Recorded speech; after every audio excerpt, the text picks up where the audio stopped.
इकरा चौधरी। धन्यवाद अध्यक्ष महोदया। आज हमारे राष्ट्रगीत के 150 वर्ष पूरे होने पर हो रही महत्वपूर्ण चर्चा में गर्व के साथ एक भारतीय होने के नाते मैं अपने विचार रखना चाहती हूँ।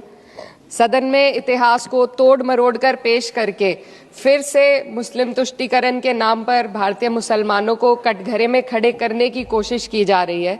लेकिन मैं सदन में बताना चाहूँगी कि हम भारतीय मुसलमान जिन्ना के आह्वान को ठुकराकर अपने इस प्यारे वतन की मिट्टी के साथ मजबूती से जुड़े रहे।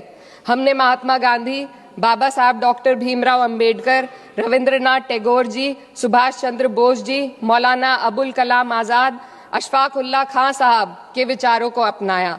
हम भारतीय मुसलमान इंडियंस बाय चॉइस हैं, बाय चांस नहीं। वंदे मातरम के किन छंदों को राष्ट्रगीत के तौर पर अपनाया जाए, यह फैसला सर रविंद्रनाथ टैगोर और सुभाष चंद्र बोस जी जैसे नेताओं के परामर्श के बाद हुआ। क्या अब हम उन महान नायकों की समझ पर प्रश्न चिन्ह उठाएंगे? उन्हें देश को बांटने वाला और तुष्टीकरण करने वाला कहने का पाप करेंगे? उन महान हस्तियों ने वंदे मातरम के उन छंदों को अपनाया जिन्होंने देश के हर वर्ग, हर धर्म के मानने वालों को एक सूत्र में पिरोने का काम किया। और मैं एक घटना आप लोगों के सामने रखना चाहती हूँ।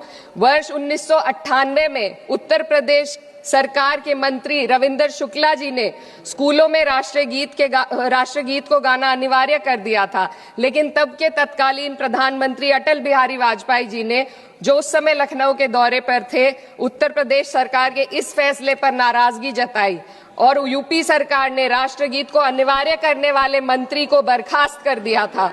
अब मैं सत्ता पक्ष से सवाल करना चाहूंगी।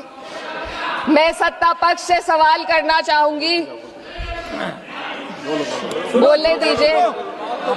मैं सत्ता पक्ष से सवाल करना चाहूंगी कि जो विजन आजादी के समय के लोगों का था राष्ट्रगीत को स्वेच्छा पर छोड़ने का, उसी का अनुसरण माननीय अटल बिहारी वाजपेयी जी ने किया, तो क्या वे भी मुस्लिम तुष्टीकरण कर रहे थे? जी नहीं। अटल बिहारी वाजपेयी जी राजधर्म निभा रहे थे। देश में सब धर्मों को एक साथ लाना, सबके जज्बात का एहसास करना ही सबसे बड़ा राष्ट्रवाद है। माननीय अध्यक्ष महोदया, आज हमें वंदे मातरम के असली भाव को समझना जरूरी है। यह गीत तो देश के जल, जंगल, जमीन, हरियाली और निर्मल हवा की वंदना को समर्पित है। यह भारत की जन जन की मंगल कामना करता है कि भारत का हर नागरिक स्वस्थ रहे, सुरक्षित रहे और सम्मान के साथ जी सके। सुजलाम सुफलाम का अर्थ है, सुनिए, ऐसा देश जहाँ स्वच्छ और पर्याप्त जल हो, जहाँ नदियां जिंदा हो, बहती हो, जीवन देती हो। अध्यक्ष महोदय, लेकिन अब जरा यमुना का हाल देखिए। दिल्ली प्रदूषण नियंत्रण समिति की 2025 की रिपोर्ट बताती है कि यमुना के कई हिस्सों में बीओडी स्तर 127 mg पर लीटर है तक पहुंच चुका है, जबकि किसी जीवित नदी के लिए ये 3 mg पर लीटर से कम होना चाहिए। ये सिर्फ नदी का संकट नहीं है, ये किसान का संकट है। नमामि गंगे के नाम पर हजारों करोड़ रुपए खर्च हो गए, लेकिन सच्चाई ये है कि आज भी गंगा और यमुना के किनारे किसान मजबूरी में उसी जहरीली पानी से खेती कर रहा है। वही जहर अनाज में उतरता है और वही जहर किसान की जिंदगी को धीरे धीरे खत्म कर देता है। अध्यक्ष महोदय, जब पानी जहर हो जाएगा तो सुजलाम कैसे होगा? जब किसान बर्बाद होगा तो सुफलाम कैसे होगा? मलयज शीतलम, मलय का अर्थ है मलय पर्वत से बहने वाली ठंडी, सुगंधित, चंदन जैसी हवा जो जीवन देती है, बीमारी नहीं। आज मैं इस सदन से पूछना चाहती हूँ, क्या आज के भारत की हवा मलयज शीतलम है? नहीं अध्यक्ष जी, बस संसद से बाहर कदम रखिए, एक गहरी सांस लीजिए। ये चंदन की महक नहीं, ये जहर है जो आपके हमारे फेफड़ों में उतर रहा है। दुनिया के 20 सबसे प्रदूषित शहरों में से 13 भारत में है। दिल्ली की हवा में सांस लेना मानो रोज 20 सिगरेट पीने जैसा हो। भारत हर साल सर्दियों में जहरीली हवा के प्रकोप में घिर जाता है। AQI गंभीर स्तर पर आ जाता है। ठंडी हवा का सपना अब गैस चेंबर की हकीकत बन चुका है। हम वो देश हैं जहां सरकार प्रकृति पर बने गीत का मान मर्दन तो करती है, पर उसी प्रकृति, जंगल, हवा, पेड़ को बचाने वाले कानूनों को धीरे धीरे खुद ही खत्म कर रही है। ये है आज के हमारे मलयज शीतलम की अफसोसजनक सच्चाई। अगर हम हवा को साफ नहीं कर पाए तो न सुजलाम बचेगा न सुफलाम बचेगा।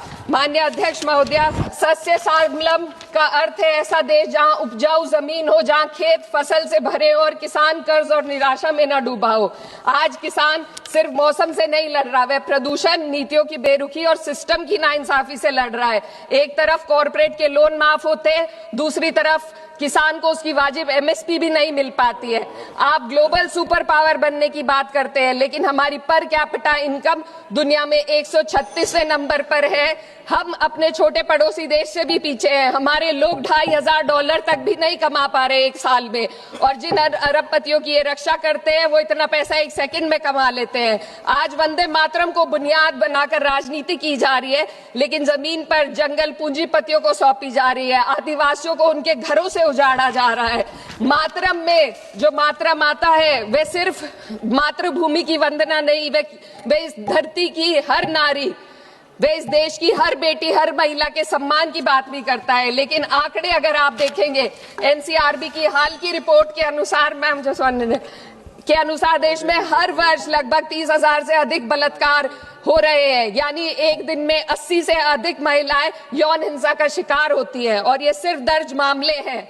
जब जम्मू कश्मीर की एक बच्ची हिंसक अत्याचार का शिकार होती है, जब सत्ता से जुड़े लोगों पर आरोप लगते हैं और कार्रवाई वर्षों लटक जाती है, जब उन्नाव की पीड़िता लखनऊ के दरबार में इंसाफ को लेकर अपनी जान देने पर आमादा होती है, जब बिल्किस बानो के अपराधियों का सरकार के लोग द्वारा स्वागत किया जाता है, तो ये घटनाएं वंदे मातरम की आत्मा पर चोट पहुंचाती है।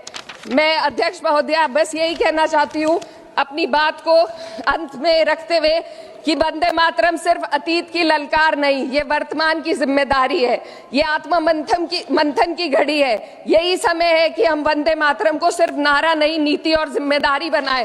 और अपने जज्बात को मैं आलमा इकबाल साहब के तराना हिंद के साथ इस सदन में रखना चाहती हूँ कि सारे जहां से अच्छा हिंदुस्तान हमारा, हम बुलबुले हैं इसके, ये गुलसिता हमारा, मजहब नहीं सिखाता आपस में बैर रखना, हिंदी है हम, वतन है हिंदुस्तान हमारा।